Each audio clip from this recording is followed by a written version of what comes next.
Are you ready to explore God's wild and wonderful world? Welcome to the Nat Theo podcast. I'm your host, Eryn. I'm a certified master naturalist, Bible teacher, and author, and I am so excited to dive into God's written word, the Bible, and His created world with you.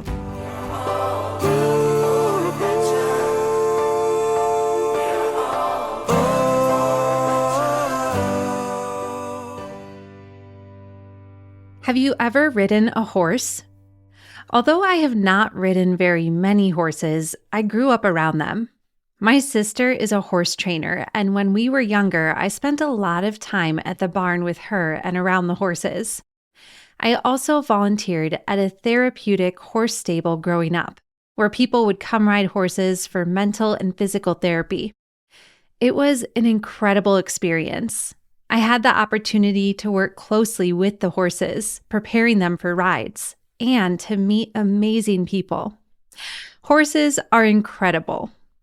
Today, we are going to discover some of the wild and wonderful ways that God designed them. Here is our trail map. Are you ready? We will discover, how did God design horses to be strong? Did God make horses to help humans? How do wild horses stay warm? And should people trust in horses? Before we hit the trail, let's thank our sponsor who made this lesson possible, Master Books. I love reaching for books that point my family's hearts and minds to Christ. Master Books has so many great books that do just that. I'm currently learning all about dinosaurs from a biblical worldview with their colorful dinosaur books. Our family has also enjoyed their Marvels of Creation picture books, highlighting God's designs in sea creatures, birds, and mammals. I love placing books by Master Books on our coffee table and watching my kids flip through them throughout the day. As they read or look at pictures, I know that their minds are full of wonder as their faith is being nurtured. Click the links in our show notes to grab the Marvels of Creation book pack or browse Master Books' amazing and colorful books about dinosaurs from a biblical worldview. Find it all in our show notes or at masterbooks.com. It's time for our trivia question. Horses are measured in A, inches, B, feet, C, hands, or D, pounds. Again, horses are measured in A, inches, B, feet, C, hands, or D, pounds. Take a guess and we will find out at the end of today's lesson. And Nat Theo Club members, after listening, click over to the bonus video. We will discover the incredible ways that God designed a horse's hoof. You can find that bonus video at the link in our show notes or in your Nat Theo Club dashboard. Listeners, you can dive in deeper with our weekly lesson guides, bonus videos, nature devotions, and Bible and nature scavenger hunts when you join the Nat Theo Club at the link in our show notes. Here is a recent review from the Quinn twins who say, "We love this podcast." Thank you, Quinn twins. Listeners, please take a moment to leave a rating and review on Apple Podcasts. All right, let's hit the trail.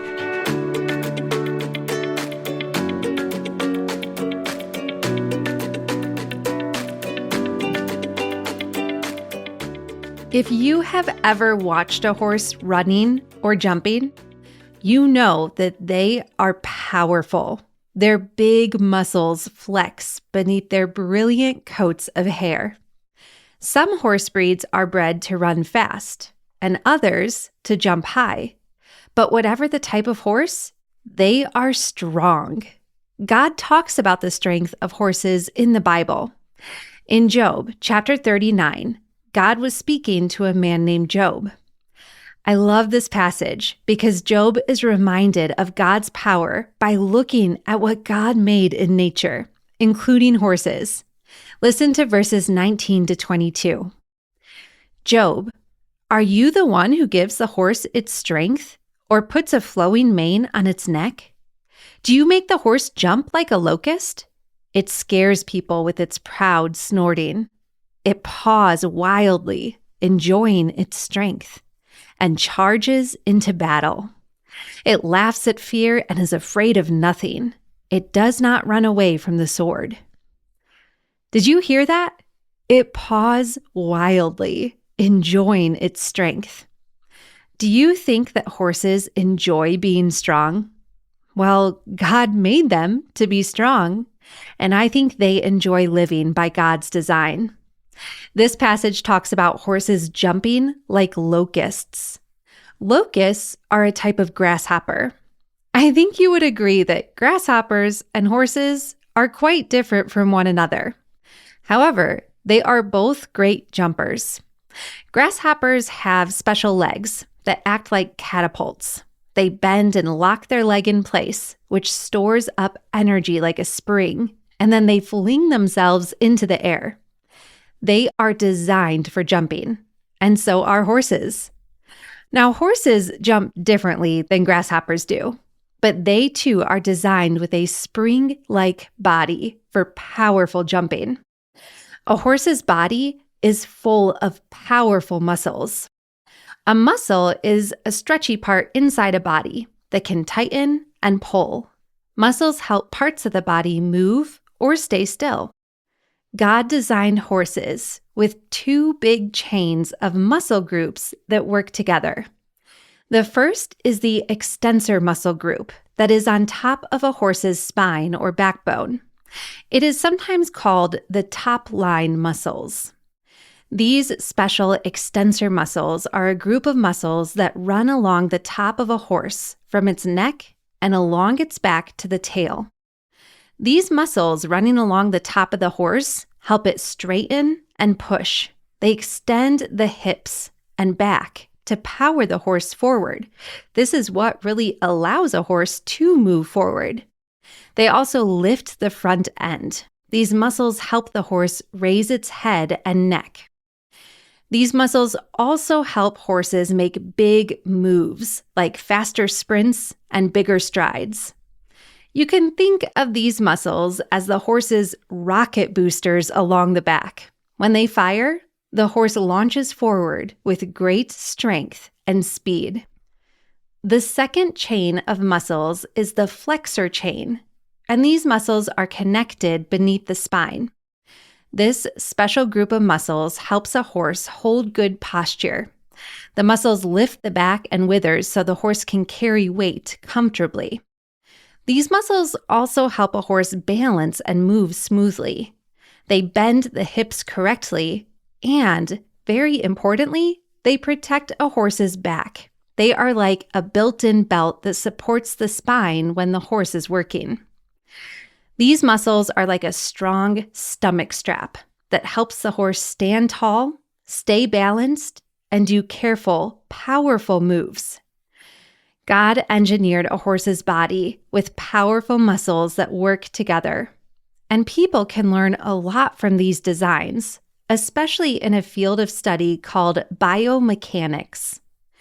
Biomechanics is the study of how living things move like machines. So how bones act like levers, joints like hinges, and muscles like motors, and tendons like springs.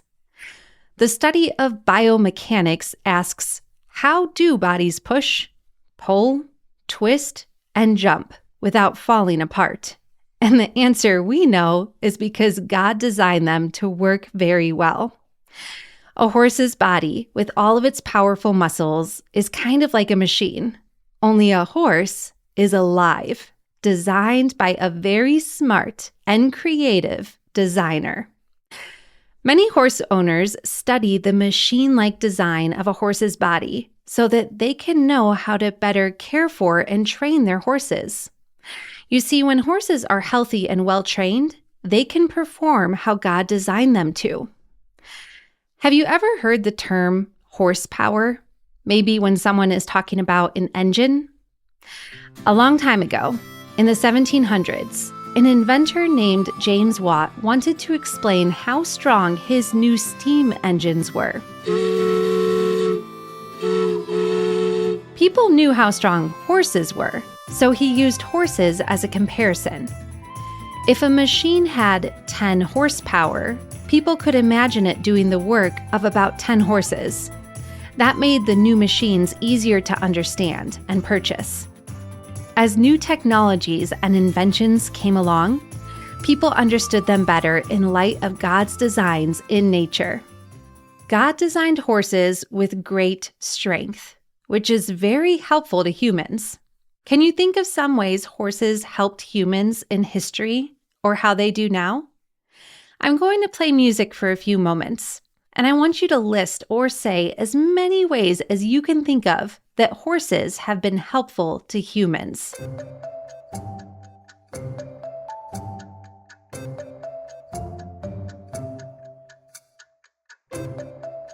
Did you think of some ways that horses have helped humans? Here are some. First, by traveling and carrying. Before cars and other vehicles, horses pulled wagons and stagecoaches and carried riders across long distances. Secondly, they have been very helpful in farming. They pulled plows, harrows, and seeders, helping families grow food. They're also helpful in herding and ranch work as they move cattle and sheep.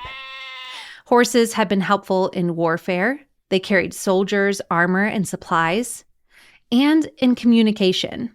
Fast mail, like the Pony Express, relied on fresh horses being at every station. They've been helpful in industry and building as draft horses moved timber, coal carts in mines, canal boats on towpaths, and heavy loads in cities. Horses have also helped with exploration. Explorers and settlers used horses to scout new lands and carry their gear. Horses have helped in emergency work, as fire brigades once used horse-drawn engines, and horses also pulled ambulances. Horses are still used in ceremony and services, as mounted police, military parades, and royal processions still use them. And finally, in medicine and therapy. Horse-assisted therapy helps with balance, confidence, and in some cases, emotional healing. And of course, horses make great companions, and they can bring us joy. God designed horses as wonderful helpers for humans. They have been very important for survival and human progress throughout history. After God created horses and all living creatures, He gave humans the job of taking care of them. Listen to Genesis 1:26-28. Then God said, "Let us make human beings in our image and likeness, and let them rule over the fish in the sea and the birds in the sky, over the tame animals all over the earth, and over all the small crawling animals on earth." So God created human beings in His image. In the image of God, He created them. He created them male and female. God blessed them and said, "Have many children and grow in number. Fill the earth and be its master. Rule over the fish in the sea and over the birds in the sky and over every living thing that moves on the earth." This passage says that we are to rule over animals, but that does not mean bossing them around or being harsh. Instead, this is a picture of wise and kind leadership. In Psalm 8, King David is considering the wonderful things that God has made. He wrote about God making people and giving them charge over the animals. Verses 6-9 say, "You put them in charge of everything you made. You put all things under their control, all the sheep, the cattle, and the wild animals, the birds in the sky, the fish in the sea, and everything that lives underwater. Lord, our Lord, your name is the most wonderful name in all the earth." So God gave humans the important job of taking care of both tame and wild animals. And we can do that better as we learn about the ways that God has designed animals, like a horse owner studying how God made a horse's amazing muscles and how to exercise and feed their horses well so that those muscles work at their best and their horse is comfortable and happy. In all our interactions with animals, we should remember Proverbs 12:10, which says the godly care for their animals. When my family moved to Colorado, I was very surprised to learn that there are wild horses here. It's estimated that there are around 2,000 wild horses in Colorado. In the United States, there are at least around 73,000 wild horses, and that number might be closer to 300,000. That is a lot of wild horses. Many of these horses are protected and managed. Most of the wild horses are in the western United States in areas called herd management areas. The wild horses in the United States are actually feral horses. This means they are descendants from horses that were not wild. They were domestic horses that escaped or were released. They are defined as horses that are unclaimed and roaming freely. This might sound wonderful, but these horses face very real challenges in living wild without owners to protect and care for them. If you have seen a horse in the winter, it might have had a cozy blanket on it to keep warm. But wild horses don't have blankets. One of our listeners asked this great question. Hi, my name is Carrie. I am 10 years old and I live in Illinois. And I was wondering, how do wild horses that don't get their winter coats stay warm in -0 temperatures? God designed horses with many ways to stay warm. Although wild horses don't wear horse blankets made out of fabric, they have built-in winter coats of hair. A horse's winter coat has 2 protective layers that keep it extra cozy. The outer layer is tougher, and it helps repel or push away water. It can be oily, which makes rain and snow kind of roll off of it. The oil comes from special glands, kind of like little tiny pockets in the horse's skin called sebaceous glands. Oil from these glands protects their hair and skin. The inner, softer undercoat of hair provides insulation, helping keep the horse's body heat close. So God gave built-in winter coats to horses to help them stay warm, and they can even fluff these coats up during the winter.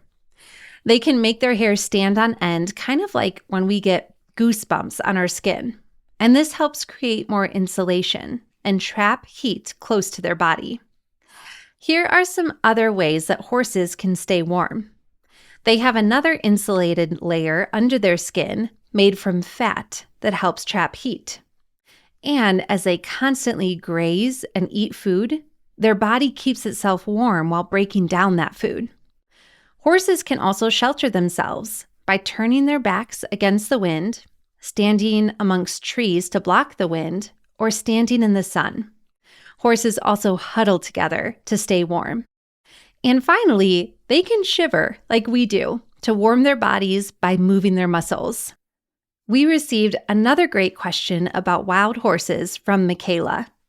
She is wondering how wild horses survive without plants. Sometimes wild horses can live in an area where there are very few plants to eat. And of course, no one is coming out each day to feed them hay, like if they lived on a farm or a ranch. And so wild horses need to move around a lot to find food. They will often migrate to new areas to find fresh vegetation. They also have a varied diet. They cannot afford to be picky. They will eat many kinds of plants, including grasses, flowering plants and herbs, and bushes. Much of their day is spent grazing and nibbling on plants. Wild horses can spend up to 16 hours a day eating. Like many other grazers in winter, when there is less grass to be found, wild horses can even eat parts of trees. In dry spells, wild horses can also eat cactuses, like prickly pear, which provides them with water and nutrients. So, like many other grazing animals in the wild, horses travel, forage, and find what they need. Thank you for the great wild horse questions, Carrie and Michaela. Stay curious about God's wild and wonderful world and keep learning about his incredible horses. Horse owners develop a trust between themselves and their horse. They can have a deep bond that brings a horse a sense of safety and joy to the human owner. But horses are animals, and they can still be unpredictable. Even well-trained horses can get spooked by a sudden noise. So horse owners have to know their horses well and be wise and discerning, knowing how to ride and interact with their horse to keep both of them safe. At one time in history, humans had to put their trust in horses in much bigger ways. Do you remember all the ways we looked at that horses have helped humans throughout history? Horses were used to move people and things over very long distances. They were used to keep soldiers safe in battle and to pull ambulances and to pull farm equipment to grow and harvest much-needed food and to deliver important mail. Before cars and other vehicles, horses were a trusted transportation that humans relied on. But both back then and now, horses can only do so much. As strong as they are, their power is limited. Horses are strong, but they cannot save us. Psalm 33:17 says, "Horses can't bring victory. They can't save by their strength." And Proverbs 21:31 says, "You can get the horses ready for battle, but it is the Lord who gives the victory." When we see and admire a horse's power, we can remember that there is a much more powerful creator who masterfully designed a horse's body with all of its strong muscles. And it is that creator, God, who saves and rescues us. Remember when God told Job about a horse's strength in Job chapter 39? It was to remind Job how powerful God is. When we learn about amazing things in nature, like a horse's strength, it should always cause us to marvel at the one who designed such wild and wonderful things. Remember, listener, nature cannot rescue us. Only the one who spoke nature into place can. Psalm 27 says, "Some trust in chariots, others in horses, but we trust the Lord our God."